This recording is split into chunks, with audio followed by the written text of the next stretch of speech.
तो अब हम अपने लेक्चर नंबर 3 की तरफ आ गए हैं, जो एप्लीकेशन ऑफ डायमेंशंस के बारे में डिस्कस होगा।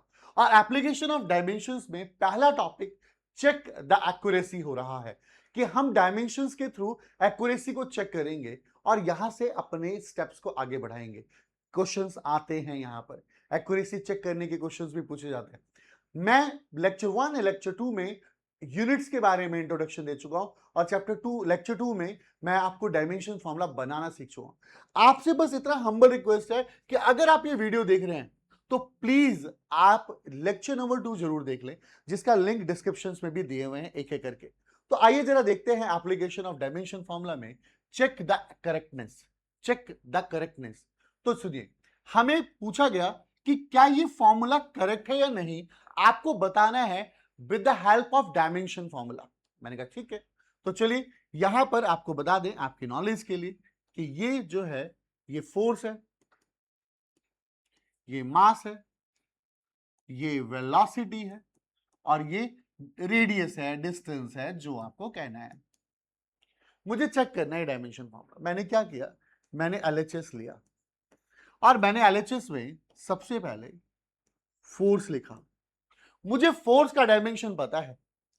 आप देखो, मैंने कहा था लेक्चर नंबर 2 अगर आपने देखा होता तो फोर्स का डायमेंशन याद होता, और आपको याद रखना होगा फोर्स का डायमेंशन m1 l1 t-2 होता है।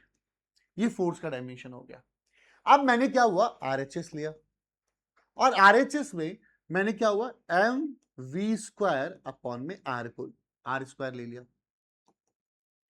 एम वी स्क्वायर अपॉन में आर स्क्वायर ले लिया। अब मुझे चेक करना है कि डायमेंशंस, इसको देखना है। मास का डायमेंशन m होता है, चलो। वेलोसिटी का डायमेंशन L1 t-1 यानी वेलोसिटी का या स्पीड का डायमेंशन होता है। इसके ऊपर स्क्वायर लगा है तो स्क्वायर लगा दूंगा मैं, देखो ना v के ऊपर स्क्वायर लगा है। अब रेडियस, रेडियस का डायमेंशन लेंथ है, रेडियस लेंथ रिलेटेड है, ये L स्क्वायर लगा दूंगा मैं। अब आप क्या देखोगे, आप देखोगे कि mv square upon r square, इसमें m की पावर 1, l की पावर 2 और t की पावर -2, t की पावर -2। अच्छा, कई बच्चे ना क्लासरूम्स में हमारे क्या करते हैं, माइनस माइनस सर प्लस हो जाता है। अरे भाई, t-1 इंटू t-1, इसका मतलब ये हुआ t-1 इंटू t-1 t की पावर -2। ऐसे ऐसे गलतियां कर देते हैं बच्चे, बच्चे हैं, छोटे बच्चे हैं। और ये हमारा एल स्क्वायर नीचे। अब क्या एल स्क्वायर से एल स्क्वायर कैंसिल आउट हो गया, इसका डायमेंशन बनता है m की पावर 1 t की पावर -2। अब आप देखोगे कि हमारा LHS का डायमेंशन है ये m1 l1 t-2, RHS का डायमेंशन ये है। तो मैंने देखा कि डायमेंशनली LHS और RHS दोनों के दोनों बराबर नहीं है, तो dimension formula is not correct. This formula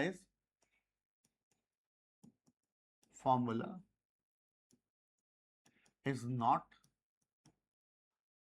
correct. ये डायमेंशन फॉर्मूला करेक्ट नहीं है। अब अगर मैं ऐसे ही अपने दूसरे क्वेश्चन की तरफ लेके जाऊं और आपको दूं ये वाला, यहां पर सिंपल सा आपको बता दूं s equal to u t plus half a t square लिखा हुआ है। यहां पर जो है s हमारा डिस्टेंस को रिप्रेजेंट कर रहा है, u इनिशियल स्पीड को रिप्रेजेंट कर रहा है, t टाइम को रिप्रेजेंट कर रहा है, a एक्सेलरेशन को रिप्रेजेंट कर रहा है और t टाइम को रिप्रेजेंट कर रहा है। अब हमें चेक करना है कि क्या ये डायमेंशनली करेक्ट है या नहीं है। अब डायमेंशनली करेक्ट तो मैंने क्या हुआ, LHS ले लिया। LHS में s यानी डिस्टेंस है और डिस्टेंस का फॉर्मूला होता है m0 l1 t0, यानी सीधा सीधा डायमेंशन फॉर्मूला l होता है। अब मैंने RHS में लिया, RHS में ut plus half a t square. मैं आपको बता दूं अभी आगे जाते जाते आपको बहुत कुछ सीखने को मिलेगा। अगर दो फिजिकल क्वांटिटी ऐड है, ये ऐड है और ये ऐड है, तो मतलब दोनों का डायमेंशन सेम होगा। मैं थोड़ा सा और बेसिक लेके चलता हूं, मैं दोनों को साथ लेके चलता हूं, अभी फिलहाल दिखाता हूं, प्रूफ भी करता हूं। u स्पीड का डायमेंशन क्या होगा, L1 t माइनस 1,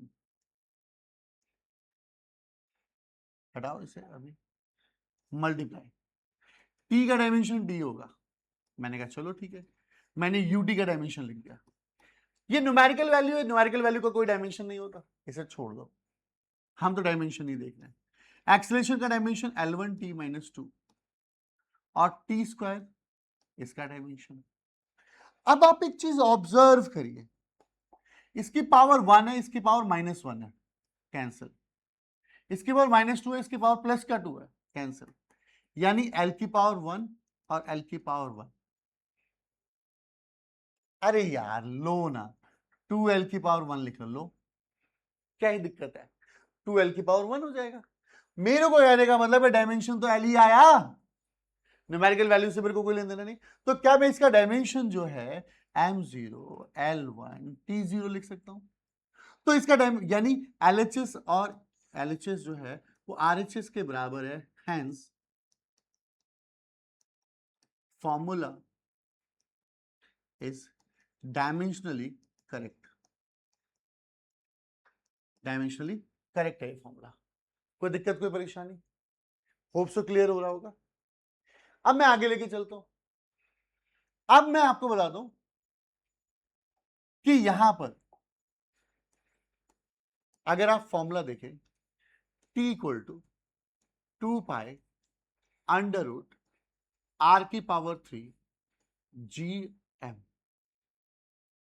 आपको इसका डायमेंशन चेक करना है कि ये डायमेंशनली करेक्ट है या नहीं। मैंने एक रूट वाला भी ले लिया फॉर्मूला, एक एडिशन वाला ले लिया और एक सिंपल सा भी ले लिया।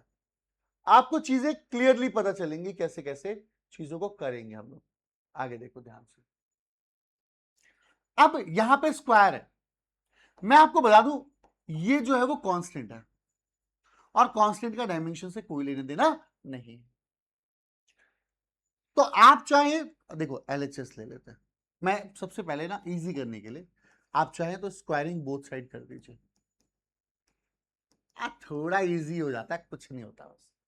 आप चाहे तो डायरेक्टली करिए, ये t स्क्वायर हो जाएगा, ये 4 पाई स्क्वायर हो जाएगा, स्क्वायर कर रहा हूं तो 4 पाई का स्क्वायर, और स्क्वायर से रूट हट जाएगा, यानी r की पावर 3 और g इंटू एम, अब हमें ये डायमेंशनल चेक करना है। तो मैंने कहा LHS का डायमेंशन ले लो, LHS में t स्क्वायर है तो इसका डायमेंशन हो गया m की पावर 0 L की पावर 0 t की पावर 2, इसका डायमेंशन आ गया, LHS आ गया। अगर मैं बात RHS की करूं, RHS की बात करूं तो RHS में आपको दिखाई दे रहा है r की पावर 3 अपॉन में gm। मतलब मेरे को ना इस कांस्टेंट से कोई लेना देना नहीं है, कांस्टेंट का कोई डायमेंशन नहीं है। अब r की पावर 3 यानी इसका डायमेंशन l की पावर 3 हो गया। अरे डिस्टेंस है यार, रेडियस का डायमेंशन l होगा। अब g का डायमेंशन, ग्रेविटेशनल कांस्टेंट का डायमेंशन मैं आपको बता दूं, m की पावर 1। अगर आपको नहीं याद है तो मैं आपको बताता हूं, देखो gravitational formula F equal to G m1 m2 by r square होता है। आपको g का डायमेंशन चाहिए तो आप ऐसे लिख सकते हो, कुछ कुछ बड़े बड़े डायमेंशन आपको याद ना हो तो m स्क्वायर। तो देखो फोर्स का dimension m1 L1 t minus 2 है, इसका डायमेंशन L स्क्वायर है और इसका डायमेंशन m स्क्वायर है। F का dimension m1 L1 t minus 2, R का डायमेंशन L स्क्वायर है और मास का डायमेंशन m स्क्वायर है। अब g का डायमेंशन, अब ये पावर 1 है और ये 2 है, ये ऊपर जाएगा तो माइनस का हो जाएगा, यानी m की पावर माइनस 1, L की पावर 3 और t की पावर माइनस 2। बेटा ग्रेविटेशनल कांस्टेंट का फॉर्मूला होता है F equal to G m1 m2 by r square. ठीक है, तो ये हमारा फॉर्मूला बना m माइनस 1 L की पावर 3 t की पावर माइनस 2। तो अब यहां पर हमने देखा m की पावर माइनस 1 L की पावर 3 t की पावर माइनस 2, ये g का डायमेंशन आ गया। और यहां पर है m, ये है m। अब आप मुझे बताओ क्या ये कैंसिल आउट हो गया? आप मुझे बताओ क्या ये कैंसिल आउट हो गया? अब t की पावर -2 ऊपर जाएगा तो क्या t की पावर 2 हो जाएगा? तो क्या इसका डायमेंशन m0 l0 t की पावर 2 बना? और यहां चेक कर लो, ये चेक कर लो, hence LHS is equal to RHS। LHS और RHS दोनों बराबर है, यानी ये फॉर्मूला करेक्ट है। Formula is correct, formula correct है, फॉर्मूले में कोई दिक्कत नहीं है। अब आप देखो, मैंने आपके लिए कुछ होमवर्क क्वेश्चन रखे हुए हैं। अब ये 3 क्वेश्चन करा दिए मैंने, ये 3 क्वेश्चन करा चुका हूं, ये ऑलरेडी डन है। ये आप करेंगे और ये करेंगे। आप बुक में, एनसीईआरटी बुक्स में आप डायमेंशन फॉर्मूला चेक कर सकते हैं।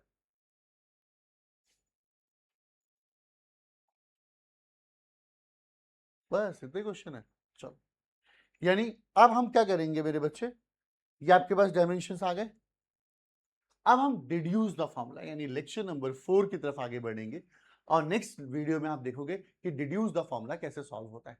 होप सो वीडियो समझ में आ रही होंगी, आपके लेक्चर्स कंप्लीट हो रहे होंगे। मिलते हैं नेक्स्ट वीडियो में, तब तक के लिए बाय बाय मेरे दोस्त।